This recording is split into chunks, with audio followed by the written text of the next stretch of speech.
Very good morning. Now, former detective turned whistleblower Maggie Oliver was presented with the prestigious Icon Award at the annual Shining Stars Ball on Friday. This was to mark her fantastic efforts to expose the Rochdale grooming scandal against all the odds back in 2012, as well as her continued efforts to support women from all walks of life. About time too. Maggie was also commended for providing emotional support and legacy advocacy for over 4,000 adult survivors of sexual abuse and rape through her charity, the Maggie Oliver Foundation. Well, she joins us now, former Detective Constable, of course, Maggie from Greater Manchester Police and Rochdale. Maggie, congratulations. When I saw the awards yesterday, your name leapt out from the page and I thought, my God, long overdue, well done. Do you feel it's recognition long overdue?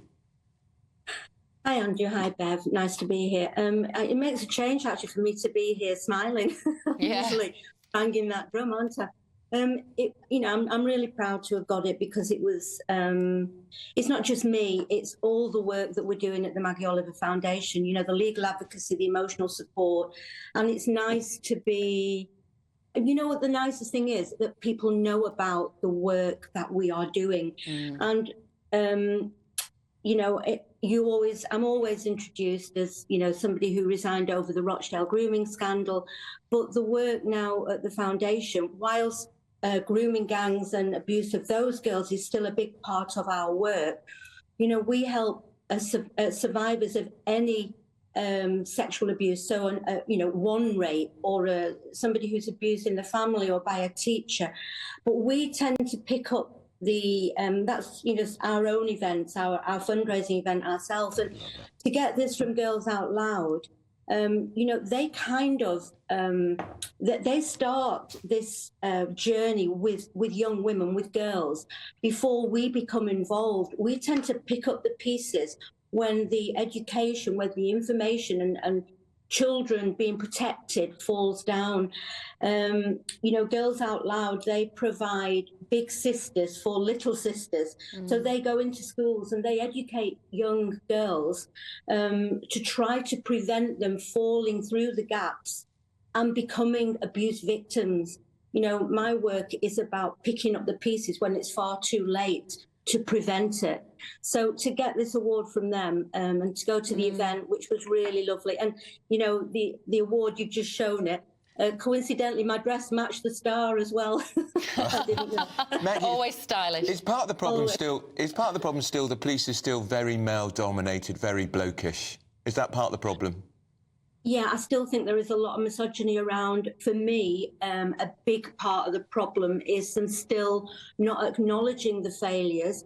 And, you know, the public know the criminal justice system is broken. And, you know, I often say now, everybody watched the Alan Bates against the post office, and it exposed how these organisations will go to any length to cover up their wrongdoing. And that's what I've experienced in my journey over the past 12 years through the criminal justice system.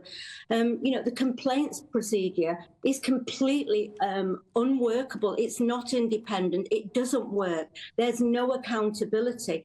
And unless we see accountability, I don't think we will get the changes that we need, and children will continue to be abused.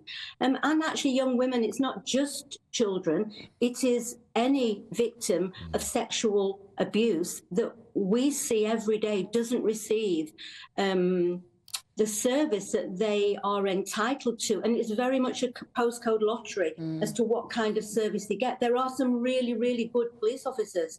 You know, I was a good police officer, but there's a lack of training, there's a lack of investment, there are not enough police officers there, the courts are overwhelmed, the prisons are full, the legal system is on its knees, and we need an acknowledgement of that.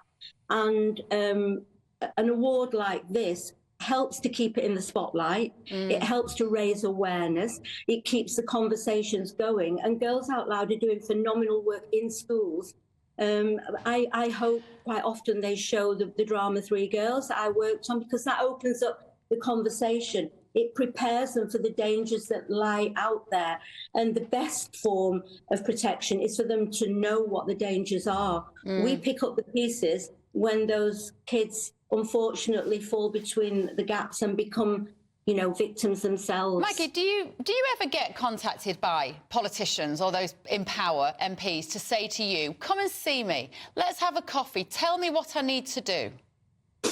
I have had those meetings, and actually, Bev, it's really interesting that you asked that question today, because at 1 o'clock I've got my first one-to-one meeting with the Chief Constable of Greater Manchester Police. And that's, I've been calling for this. We do have we have regular meetings now with GMP, and I have to say that we are making some progress. We've met, we have got contacts with some really good senior officers who seem to be on our page, and I know that if they do work with us, we can change things. But it's, again, very hit and miss. Anybody who saw the Channel 4 documentary To Catch a Copper would have been shocked. Well, I mean, I'm not shocked, but it was horrifying to see what can go on behind closed doors, and it's often hidden. Maggie, if they offered you a seat in the House of Lords, would you take it? No. Why not? We need women like you. We need strong women making decisions on behalf of others. Because I think I can use my voice far more effectively by telling the truth to the public, because I do think it is public power, it's people power that will change things. And raising awareness, being able to say exactly what the truth is without it being political limited. In some ways. Yeah, I'm not political. If I'll call out the Conservative, Labour, I want victims to get, to be dealt with compassion, with empathy. I want communication. It's not about a conviction. It is not about. It's about how they're treated through that journey. And when you know that on less than 2 in 100 reported rapes ever reaches court, 98, and every one of those victims needs to be listened to. We've run out of time, Maggie. The clock's against us. Congratulations on your award. Good luck.